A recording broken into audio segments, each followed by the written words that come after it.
Welcome back to my YouTube channel. आज हम पढ़ने वाले हैं क्लोनिंग वेक्टर। और क्लोनिंग वेक्टर एक बायोटेक का बहुत ही इंपॉर्टेंट टॉपिक है जो 12th क्लास का है। तो इसके अंदर अगर हम लोग क्लोनिंग वेक्टर की बात करते हैं तो क्लोनिंग वेक्टर के अंदर क्या होता है, एक पर्टिकुलर टाइप का डीएनए है, ठीक है। और वो जो डीएनए होता है वो एज ए कैरियर होता है for transferring a fragment of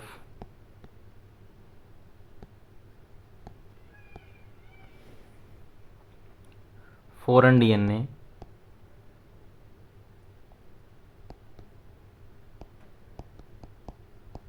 into a suitable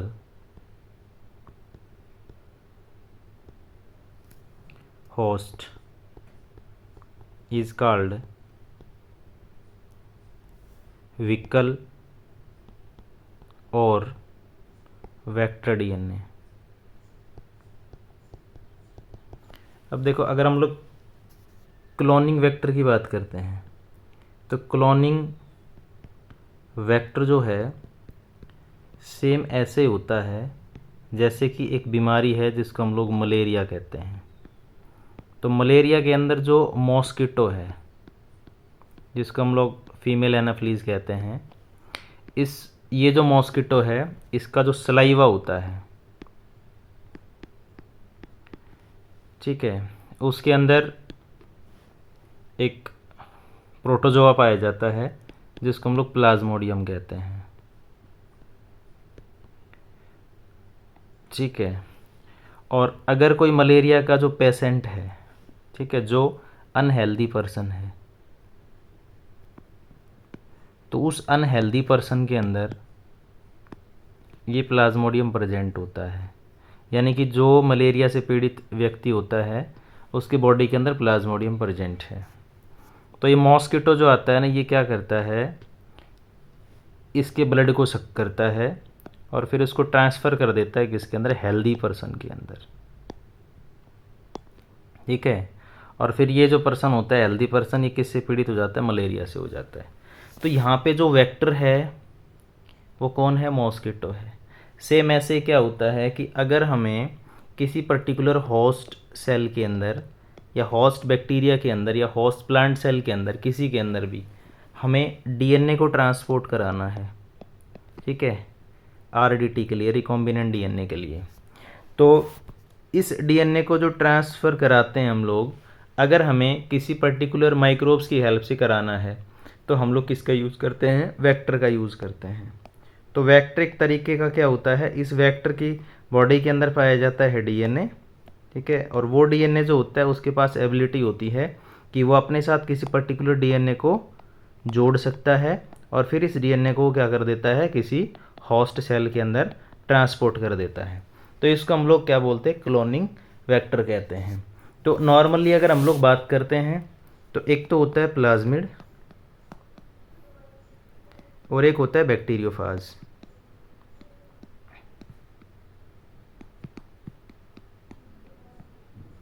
ये दो टाइप के वेक्टर जो होते हैं वो नॉर्मली यूज़ किए जाते हैं। अब इसके अंदर जो प्लाज्मिड होता है, ठीक है, इसके अंदर ये प्लाज्मिड जो होता है ना, ये वाला, ये नॉर्मली बैक्टीरिया के अंदर और कुछ फंगस के अंदर, तो कुछ फंगस के अंदर और मोस्टली बैक्टीरिया के अंदर एक्स्ट्रा सर्कुलर डीएनए होता है। ये एक्स्ट्रा सर्कुलर डीएनए होता है जो फॉरेन डीएनए को होस्ट के अंदर ट्रांसपोर्ट करने की एबिलिटी रखता है। तो एक तो ये हो गया प्लाज्मिड। दूसरा आता है बैक्टीरियोफाज। बैक्टीरियोफाज आपको पता है एक क्या है, वायरस है जो फीड करता है किसके ऊपर, बैक्टीरिया के ऊपर। लेकिन अगर हम लोग इन दोनों की बात करते हैं तो जो बैक्टीरियोफाज है,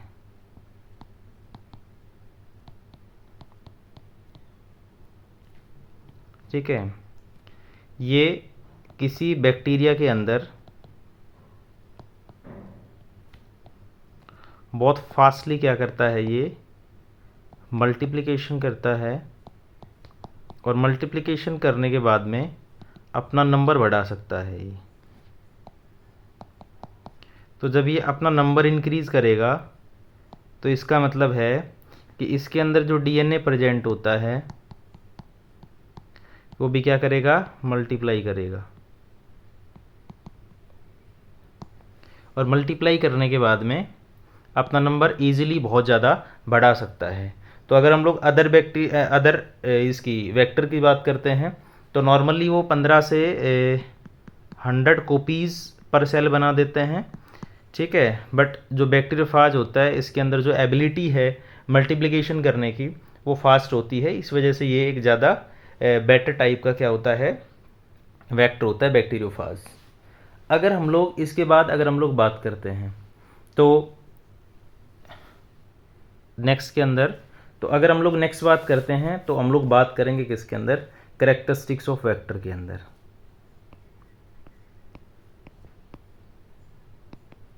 कैरेक्टरिस्टिक्स ऑफ वेक्टर। तो अगर हम लोग कैरेक्टरिस्टिक्स ऑफ वेक्टर की अगर हम लोग बात करते हैं कि किसी पर्टिकुलर एक आइडियल वेक्टर के अंदर क्या होना चाहिए, ठीक है। तो वेक्टर के बारे में हमने बताया कि जैसे फॉर एग्जांपल वेक्टर एक तरीके का क्या होता है, कैरियर होता है, ठीक है, जो डीएनए को किसी पर्टिकुलर होस्ट सेल के अंदर, ठीक है, डाल सकता है, जिसके पास एबिलिटी होती है रेप्लिकेट खुद करने की। तो अगर हम लोग इसके अंदर बात करते हैं तो सबसे पहले आता है इसके अंदर origin of replication. Origin of replication.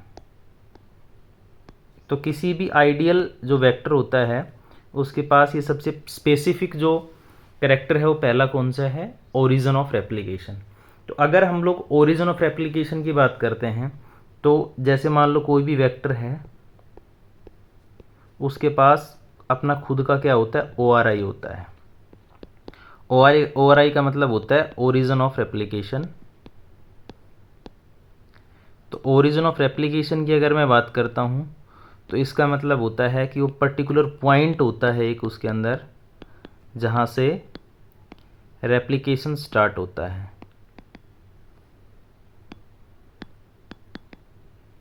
ठीक है। तो जैसे फॉर एग्जांपल हमने कोई भी वेक्टर के अंदर जीन को इंसर्ट किया है, ठीक है, और उस जीन को हम लोग होस्ट सेल के अंदर इंसर्ट कराना चाहते हैं, ट्रांसफॉर्म कराना चाहते हैं, तो ये ज़रूरी है कि वो जीन जो होता है उसका अमाउंट बढ़ जाए, ठीक है। तो उसके लिए क्या करना पड़ता है, रेप्लिकेशन कराना पड़ता है। तो किसी भी जो वेक्टर होता है उसका मेन जो करैक्टर आता है वो आता है ओरिजिन ऑफ रेप्लिकेशन। तो रेप्लिकेशन कब होता है, जब वो किसी भी वेक्टर के पास में ORI प्रेजेंट होता है, यानी कि ये वो पर्टिकुलर प्लेस होता है जहाँ से रेप्लिकेशन स्टार्ट होता है, ठीक है। तो ORI जो होता है वो प्रेजेंट होता है। तो इस ORI की हेल्प से ये क्या कर सकता है, मल्टीपल कॉपीज़ बना सकता है, ठीक है। तो ये जो ORI जब इसके अंदर प्रेजेंट होता है तो किसी भी जो क्रोमोजोमिक डीएनए होता है, ठीक है, जो रेप्लिकेशन करता है उसकी इसको ज़रूरत नहीं पड़ती। तो ये क्या कर लेता है, रेप्लिकेशन जो करेगा वो इंडिपेंडेंट करेगा, ठीक है। तो इसकी वजह से क्या हो जाता है, सेल्फ रेप्लिकेटिंग। तो वेक्टर जो होता है वो क्या होता है, सेल्फ रेप्लिकेटिंग होता है। दूसरा सेकंड जो करेक्टरिस्टिक्स आता है इसका वो आता है सेलेक्टेबल मार्कर का।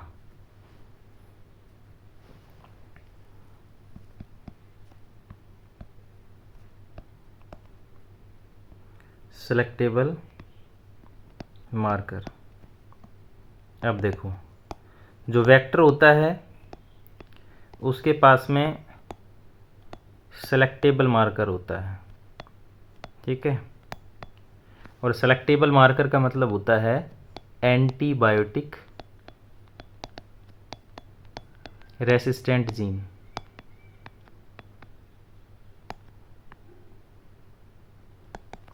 अभी एंटीबायोटिक रेसिस्टेंट जीन का मतलब क्या होता है, देखो जैसे फॉर एग्जांपल कुछ एंटीबायोटिक्स के नाम बोल रहा हूँ मैं। एंटीबायोटिक्स जैसे एक आपने नॉर्मली सुना होगी एम्पिसिलिन,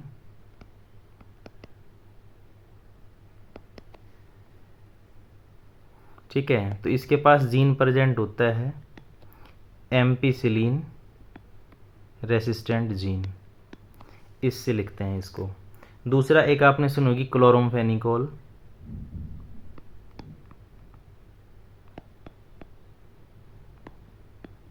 ठीक है, जो कि क्या होती है, ब्रॉड स्पेक्ट्रम एंटीबायोटिक होती है। इसके अगेंस्ट जो इसके अंदर जो जीन्स पाया जाता है, ठीक है। एक दूसरी होती है टेट्रासाइक्लिन,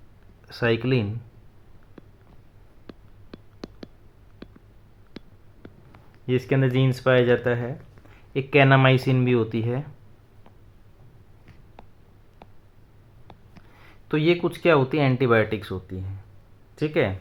तो उस एंटीबायोटिक के अगेंस्ट इनके अंदर जीन्स पाए जाते हैं, और वो जीन जो होते हैं इन एंटीबायोटिक्स के अंदर उसको मरने नहीं देते।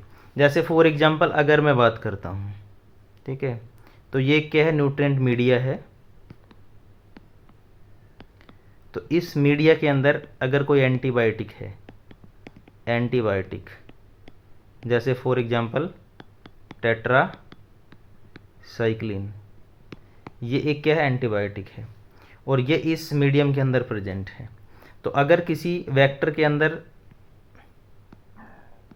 टेट्रासाइक्लिन रेसिस्टेंस जीन्स अगर प्रेजेंट है तो इसके अंदर इजीली क्या कर सकता है, ग्रो कर सकता है। अगर उसके अंदर टेट्रासाइक्लिन रेसिस्टेंस जीन्स प्रेजेंट नहीं है तो इसके अंदर क्या हो जाएगा, वो मर जाएगा, ठीक है। तो ये दूसरा था। तीसरा क्या जो करेक्टरिस्टिक्स होता है उसके अंदर, वो होता है कौन सा, क्लोनिंग साइट्स।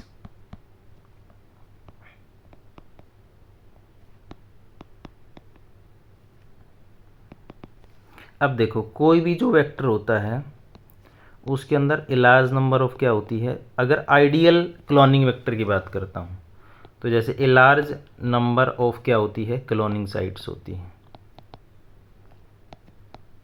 ठीक है। वो क्लोनिंग साइट्स क्या होती हैं, जैसे मान लो ये एक पर्टिकुलर टाइप का वेक्टर है, हम एग्जांपल्स लेंगे नेक्स्ट प्लाज्मिड वेक्टर का, तो उसमें क्लियर हो जाएगा ये। इसके अंदर जैसे मान लो ये एक क्लोनिंग साइट्स है, बहुत सारी क्लोनिंग साइट्स होती है इसके अंदर। तो अगर मान लो इसको मैंने यहाँ पे, ये क्लोनिंग साइट्स है, और यहाँ इस साइट के ऊपर मैं कोई न्यू फॉरेन डीएनए मैं इसके अंदर इंसर्ट करना चाहता हूँ, तो मुझे क्या करना पड़ेगा, यहाँ पे कट लगानी पड़ेगी, इसको बाहर करना पड़ेगा और दूसरा डीएनए डालना पड़ेगा। तो अगर मैं इसके अंदर इस फॉरेन डीएनए को इसके अंदर डालना चाहता हूँ तो मुझे क्या करना पड़ेगा, रेस्ट्रिक्शन जो एंजाइम्स है, रेस्ट्रिक्शन जो एंजाइम है, ठीक है ना, उससे इसके अंदर क्या लगानी पड़ेगी, कट लगानी पड़ेगी। और वो जो रेस्ट्रिक्शन एंजाइम कट लगाएगा वो किसके ऊपर लगाएगा, एक पर्टिकुलर क्लोनिंग साइट्स के ऊपर, ठीक है। तो ये कुछ पर्टिकुलर टाइप के क्या होते हैं, इसके करेक्टरिस्टिक्स होते हैं। अब मैं एक एग्जांपल लेता हूँ, एक पर्टिकुलर टाइप का जो क्लोनिंग वेक्टर है जिसको हम लोग नॉर्मली क्या कहते हैं, PBR322 कहते हैं।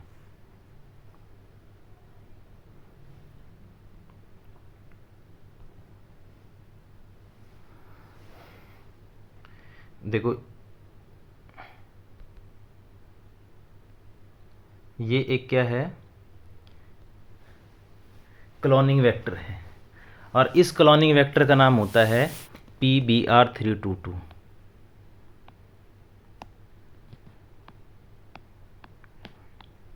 ये एक क्या है, प्लाज्मिड है, ठीक है।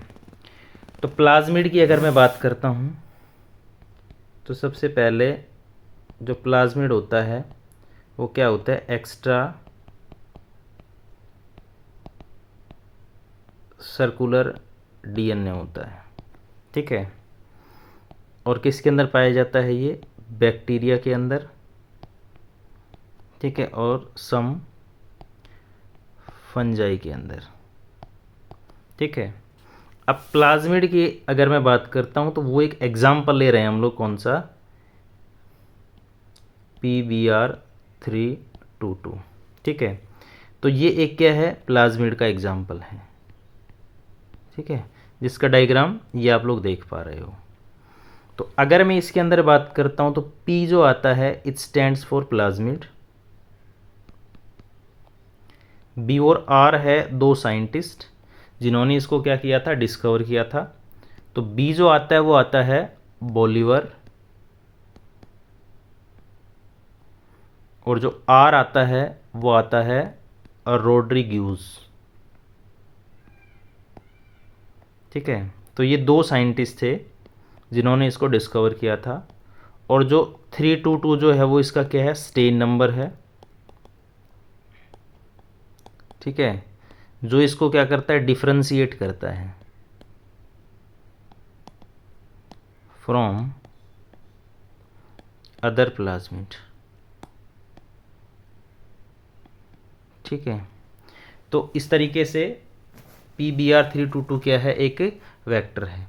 अब देखो इसके अंदर अगर हम लोग बात करते हैं तो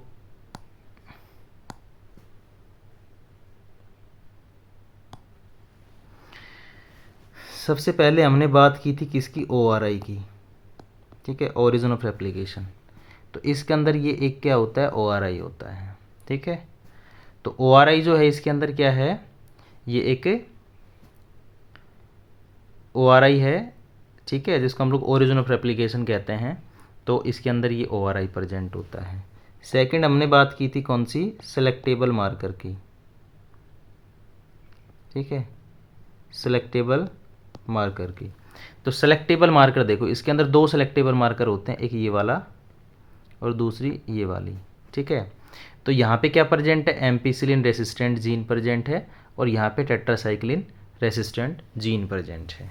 ठीक है, तीसरी हमने बात की थी कौन सी, क्लोनिंग साइट की। ठीक है, तो इसके अंदर ये सारे जो होते हैं ना, यहाँ से लेके और यहाँ तक, ठीक है, ये सारे क्या होते हैं, इसके अंदर क्लोनिंग साइट्स होती हैं। जैसे PST फर्स्ट आ गया, PVU फर्स्ट आ गया, EcoR फर्स्ट आ गया, CLA फर्स्ट आ गया।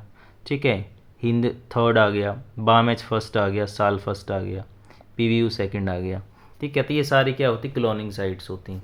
क्लोनिंग साइट्स का मतलब ये होता है, जैसे अगर हम लोग BAMH फर्स्ट एक रेस्ट्रिक्शन एंजाइम है, वो अगर हम लोग यूज़ करेंगे तो BAMH फर्स्ट वाले साइट्स के ऊपर वो क्या लगा देगा, कट लगा देगा। तो रेस्ट्रिक्शन जो साइट्स होती हैं वही क्या होती हैं, क्लोनिंग साइट्स होती हैं, जिसके ऊपर रेस्ट्रिक्शन एंजाइम्स जो होता है वो काम करता है इसके अंदर।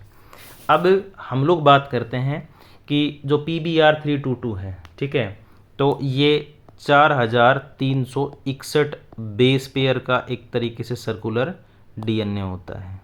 ठीक है, जो कि बैक्टीरिया वगैरह इनके अंदर पाया जाता है। अब देखो सबसे इम्पोर्टेंट पार्ट आता है कि इस जो ये वेक्टर है इसके अंदर हम लोग इसकी साइट्स को कैसे किस तरीके से याद करते हैं। ठीक है, तो अगर हम लोग इसकी बात करते हैं तो देखो इसकी एक शॉर्ट ट्रिक आती है जिसको हम लोग कहते हैं फर्स्ट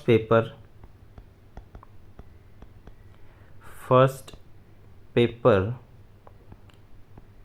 इकोलॉजी का है,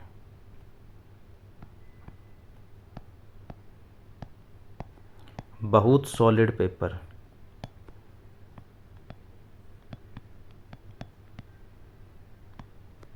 तो ये इसकी शॉर्ट ट्रिक है। ठीक है, तो फर्स्ट पेपर के अंदर क्या आ जाएगा, जो फर्स्ट है ना, फर्स्ट उसका मतलब हो जाएगा PST फर्स्ट, ये वाली साइट्स जो है। ठीक है, पेपर का मतलब हो जाएगा PVU फर्स्ट। ठीक है, इकोलॉजी का मतलब हो जाएगा EcoR फर्स्ट। ठीक है, जो का है इसका मतलब हो जाएगा CLA फर्स्ट, है का मतलब हो जाएगा हिंड थर्ड, बहुत का मतलब BAMH फर्स्ट, सॉलिड का मतलब हो गया साल फर्स्ट। ठीक है, फिर पेपर आ गया, उसका क्या हो जाएगा PVU सेकंड। ठीक है, तो इस तरीके से हम लोग इसकी क्लोनिंग साइट्स को याद रख सकते हैं। ठीक है, उसके अलावा इसके अंदर एक रो प्रोटीन होती है जो रेप्लिकेशन करता है तब इसमें हेल्प करती है। अब इसके अंदर कुछ चीज़ें होती हैं जो हमें याद रखनी है। पहला आता है इसके अंदर